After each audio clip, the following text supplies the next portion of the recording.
into the heart of every mariner and fascination for those ashore. The Panama-registered Pasha Bulker was due into Newcastle harbour next week to load coal. Today, she came early, courtesy of a vicious southeast gale. The trouble began for the ship in the early hours of this morning. As the strength of the wind intensified off the coast, most of the coal ships waiting off Newcastle upped anchor and steamed further out to sea. But the Pasha Bulker couldn't get away. Newcastle Australia, one of the country's busiest port cities. And why? Black coal. Since 1797, convicts laboured here to extract this newly discovered resource as fuel to warm houses and cooking ovens in the fledgling penal colony of Sydney. Black coal seams were visible to any passing ship, and it wasn't long until the settlement of Newcastle was established. Newcastle's sole purpose would be to mine those black rocks for the very survival of the colony of New South Wales. Newcastle had coal all right, shiploads in fact, and it was through shipping that Newcastle really took off. It had a wide river estuary as a harbour and could berth many vessels at once. The amount of coal was so abundant it was being transported around the colony and exported throughout Britannia. This was a city that could help empires grow. But to ship the coal in and out of Newcastle, mariners had to negotiate their way through one of the trickiest harbour entrances in the Antipodes.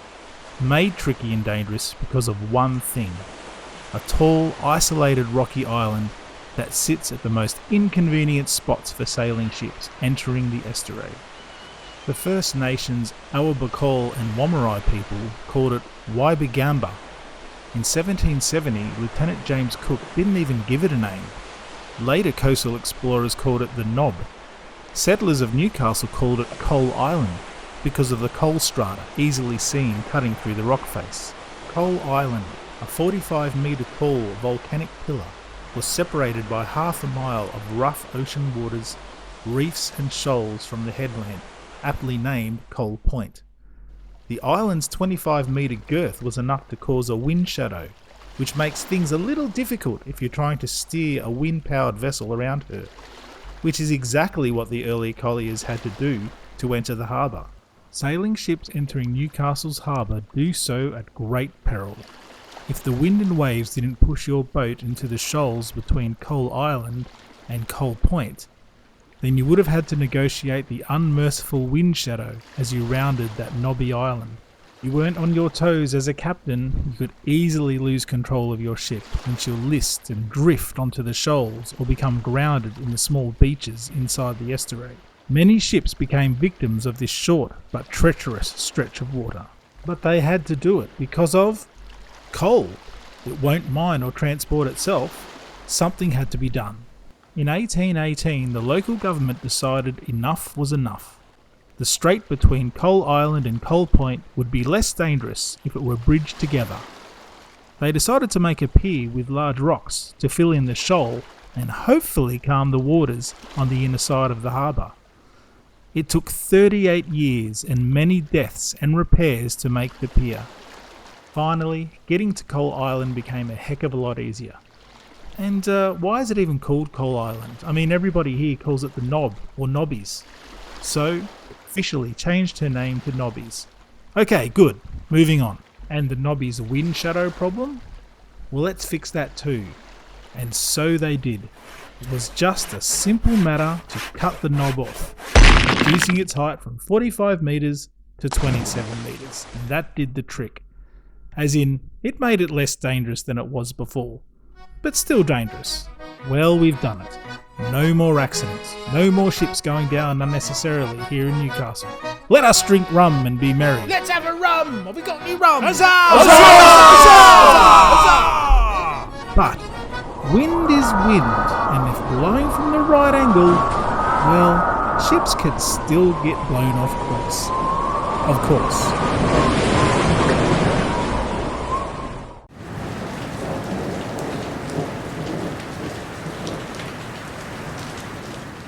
I've lived in Newcastle a couple of times, and one thing I can tell you about the Novocastrians is that they love their little beach at Nobby's Head. And despite the weather conditions, the locals were still down there drinking their coffee at the kiosk. When? on the 8th of July, 9:51 a.m, all of a sudden there was this big ass ship parked right in the middle of the surf. I mean, Novocastrians see big vessels going past Nobby's head all the time. It's not unusual. But this, well, this is completely, unbelievably ridiculous. This is not how you make an entrance. The Japanese-built, Panama-registered and Danish-operated ship had run aground good, wedged between the soft sands of Nobby's Beach and the hard crust of Big Ben Reef. Obviously, there'll be no swimming or surfing even after the storm is gone. And it didn't take long for the port authorities, emergency services, media and general public to arrive. And boy, wasn't it a sight. A little hard to believe really, but believe it. A massive freight ship was sitting on a popular beach, a stone's throw from the city centre. What to do? Well, first things first. Secure the beach and get the crew off that thing as soon as practical, and despite the rough conditions, the Westpac rescue helicopters went to work rescuing the 22 Filipino and Korean crew members, a brave endeavour unto itself. One by one, the ship's crews were hauled up from the main deck and flown back to the kiosk, where the last crew member ashore was the ship's captain. The storm was considered a once-in-30-year monster, just short of being an extratropical cyclone. The Bureau of Meteorology measured an average sustained wind of 80 kilometres per hour gusting to 100. The strong winds and waves were pushing the uncontrolled vessel ever towards that infamous strait. The ocean swell was recorded to be about 16 metres at the time of the incident. The swell was so huge that the Pasha Bulker's stern was lifting out of the surf so high that the rudder and propeller were no longer effective in controlling the ship. But being grounded is better than sinking, isn't it? And there she was, a stricken Pasha Bulker for all the world to see, like a blue bottle on the sand, only red and much, much bigger. Luckily, no one was injured and no serious damage was done. Initial assessments proposed a good chance that the hull might be stressed and could fail at a later stage. But there were so many questions that needed answering, so many things that needed to be done. But we'll wait and we'll think. She ain't going anywhere. Well, for the moment at least. The next couple of days saw the weather ease and the Pasha became a fully visible spectacle. The public swelled and the traffic was backed for kilometres. Footpaths were choked. Cameras were flashing and Newcastle was abuzz. Yes, something had finally broken the monotony. A big event to tell friends and family who live interstate. Come to Newey, you've got to see this. The Newcastle mayor was as perplexed and amazed as his fellow Novocastrians at the sight of the stranded behemoth. It was drawing all sorts of people out of their homes.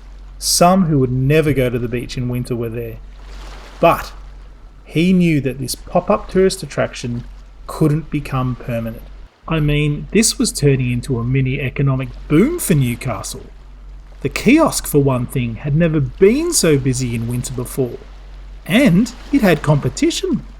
Coffee carts and food stalls appeared along the shore, and punters still want their coffee and ice creams. There was money to be made here. Well, as amazing as this is, we must salvage this beast, said the mayor, before it becomes an eyesore and ruins our favourite beach, an icon that is Nobby's.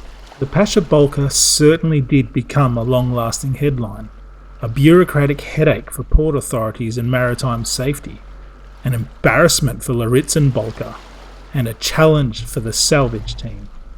In the meantime, the people of Newcastle and visitors kept coming in. It hit the local, national and international news quickly. This was just before the release of the Apple iPhone. Gee, imagine if onlookers had them at the time. Yep, the Pasha was becoming quite a fixture in Newcastle. For many days, Turning into weeks, she sat there, the waves beating against her, the wind howling around her, and the news reports kept coming in. How long was she going to stay for? On the night of the 27th of June, Greenpeace activists had snuck in. They used a light display on one whole side of the Pasha Bulker, the side facing Newcastle, for maximum exposure. The mural was a protest against coal mining in the industry.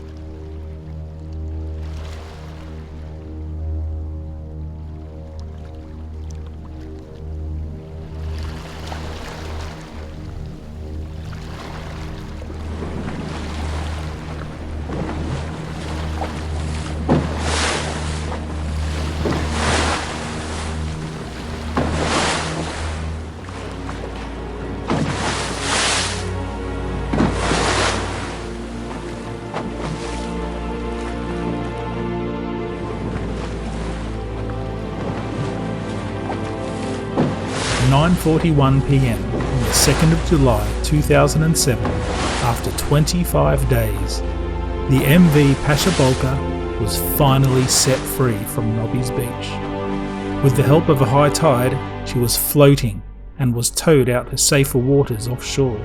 There she was properly examined in the safer waters. They found some damage and a small oil leak, but it wasn't enough to cause a panic. And despite the risk of her sinking, particularly at the entrance of the harbour around Nobby's Head, the Pasha Bulker was moved into the harbour and safely berthed. Once berthed, she had some minor repairs done, enough to set her sailing back to Vietnam for a complete overhaul. The Japanese owners were footed with a salvage bill of $1.8 million, of which they paid.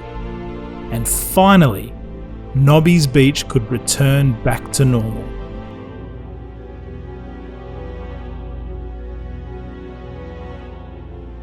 After the incident, the Maritime Safety Review conducted a full independent inquiry into the events that led to the grounding of the Pasha Bulker.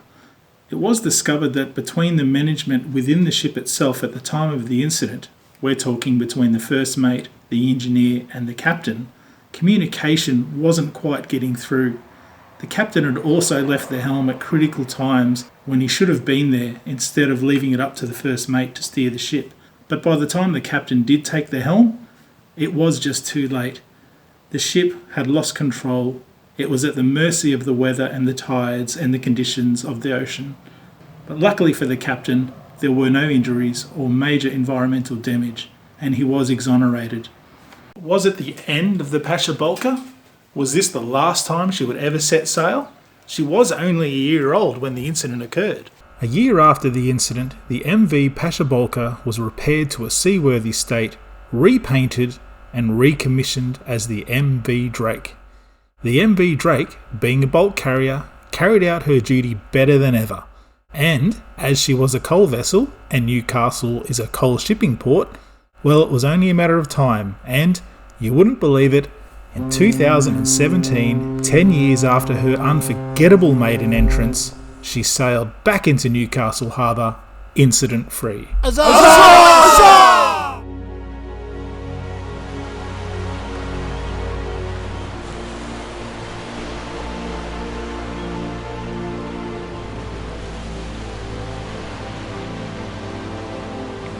The Pasha Bulker incident was a novel incident, but it could have been a lot worse. But it did go to remind everyone that no matter how good your technology is, no matter what we've done to make things better, and no matter how big your ship is on the ocean, you are still at the mercy of the ever-powerful Mother Nature. And Nobbies? Well, we're doing everything we can to make it safe, but at the end of the day, Nobby's Head needs to be fully respected by mariners and surfers alike. And thank goodness it was a one-off incident.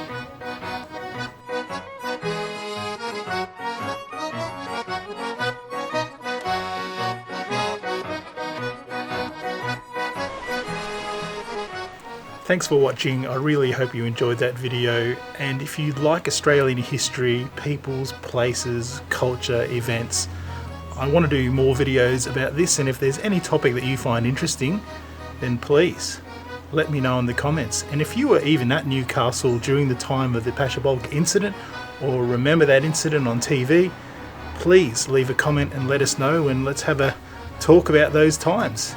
In the meantime, I'm Threads. This is He Says. This is my cat. And thanks for watching.